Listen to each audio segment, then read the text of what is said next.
Hello friends, मैं हूं आपकी दोस्त और होस्ट नेहा बंसल और आप देख रहे हैं महानगर मेल। नई दिल्ली नगर पालिका परिषद द्वारा संपत्ति कर में 10% छूट की घोषणा। पालिका परिषद द्वारा 31 जनवरी 2021 तक संपत्ति कर में 5% छूट की भी घोषणा की गई। नई दिल्ली नगर पालिका परिषद NDMC ने संपत्ति कर बिलों में उल्लेखित भुगतान पर 31 दिसंबर 2020 तक 10% छूट की घोषणा की है। इसके बाद पालिका परिषद के संपत्ति कर बिलों पर 31 जनवरी तक 5% छूट ही लागू होगी। पालिका परिषद ने पहले ही 5 नवंबर 2020 को एक सार्वजनिक सूचना जारी करके परिषद क्षेत्र में संपत्ति करदाताओं पर कर देयता का निर्धारण करने के लिए वर्ष 2020-21 के लिए मूल्यांकन सूची को पहले ही प्रमाणित कर दिया है। इसके परिणाम स्वरूप संपत्ति कर बिल सभी संपत्ति मालिकों को भेजे जा रहे हैं और उम्मीद है कि ये 20 नवंबर 2020 तक सभी संपत्ति करदाताओं को प्राप्त हो जाएंगे।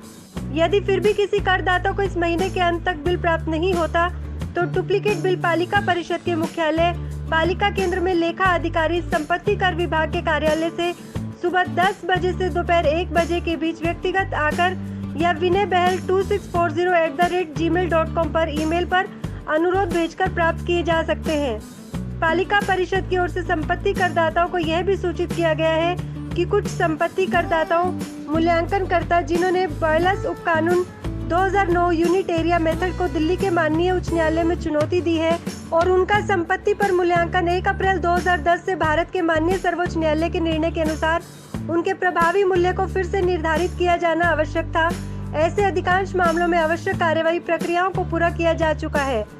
हालांकि ऐसे आकलनकर्ताओं से वांछित जानकारी न मिलने के कारण मूल्यांकन के लिए अभी भी कुछ मामले लंबित हैं और ऐसी संभावनाएं हो सकती हैं कि बिलों को कंप्यूटर द्वारा जनरेट किए जाने वाले मूल्य के आधार पर इस तरह के आकलनकर्ताओं को पूर्व में उपलब्ध मूल्य के आधार पर बिल भेज दिया जाए।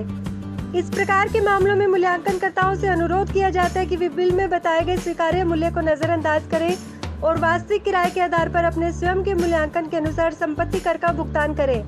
यदि संपत्ति किराए पर या पुराने निर्धारित आकलन के आधार पर नए मूल्यांकन को अंतिम रूप दिया गया तो इन मामलों के संबंध में मूल्यांकन प्रक्रिया नई दिल्ली नगर पालिका परिषद अधिनियम की धारा 63(1) के प्रावधानों के तहत पूरी हो जाने के कारण बकाया राशि को तय किया जाएगा। पालिका परिषद कोविड-19 की स्थिति को ध्यान में रखते हुए संपत्ति कर के भुगतान के लिए वरिष्ठ नागरिकों की सुविधा के लिए दिसंबर 2020 के दौरान अपनी कॉलोनियों में आवासीय कल्याण संघों RWA के परामर्श से संपत्ति कर शिविरों का आयोजन भी करेगी। अभी तक आप देख रहे थे महानगर मेल की विशेष रिपोर्ट। फिर मिलेंगे नई नई खबरों के साथ, तब तक मुझे इजाजत दीजिए। नमस्कार। ऐसे ही कुछ और यूजफुल वीडियोस के लिए सब्सक्राइब कीजिए हमारा चैनल महानगर मेल न्यूज और इन वीडियोस को अपने दोस्तों से शेयर करना ना भूलें। लाइक जरूर करें और साथ ही प्रेस करें बेल आइकन ताकि आपको मिल सके हमारे हर नए वीडियो का नोटिफिकेशन।